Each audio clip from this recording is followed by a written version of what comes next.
David Ray Dockery pulls a mandolin off his kitchen wall to play a piece that he's dedicated to his wife, Rosemary. The walls of their sunny kitchen are hung with musical instruments, handmade ceramic platters, and original art. It's a happy room, but one day they got the news. When David Ray and I were both on the phone to hear the diagnosis that, yes, I had breast cancer, David Ray never cries, and we just clung to each other and cried and cried.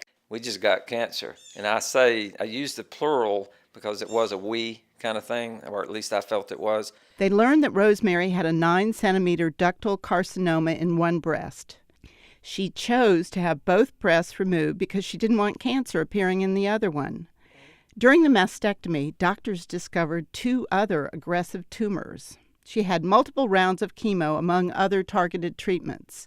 She lost all of her hair. She had chills and sweats, and she couldn't work her clay or exercise or garden. Her breasts were gone.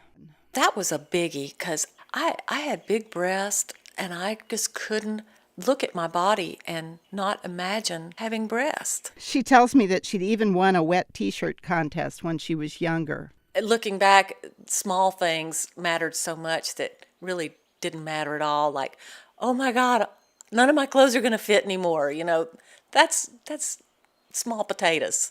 Rosemary started her treatment plan, and reconstruction was part of it. She had reconstructive expanders placed under the pectoral muscles at the time of her double mastectomy. But she wasn't done. She chose the implant size. Nipple tattoos were scheduled.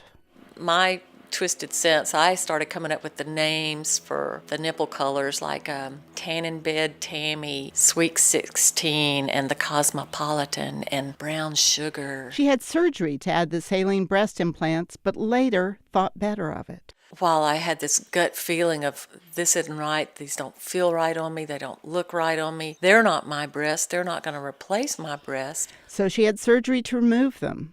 And I have never regretted it since. It's been another 4 years since then. I do have dents and scars, but I have gained so much more mobility without the implants in.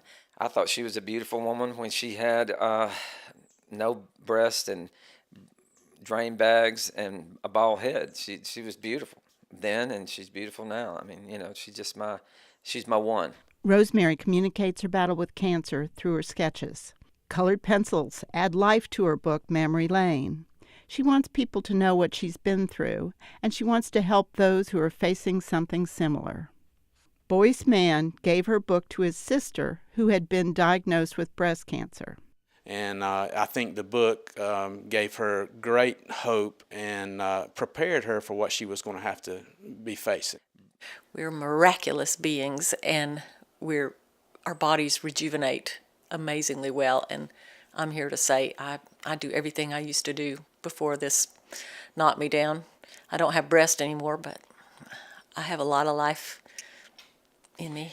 David Ray and Rosemary take turns speaking at book readings. Rosemary hopes that every cancer patient has a partner, a spouse or a friend or even another cancer patient, like she did. For GPB News, I'm Marianne Gardner.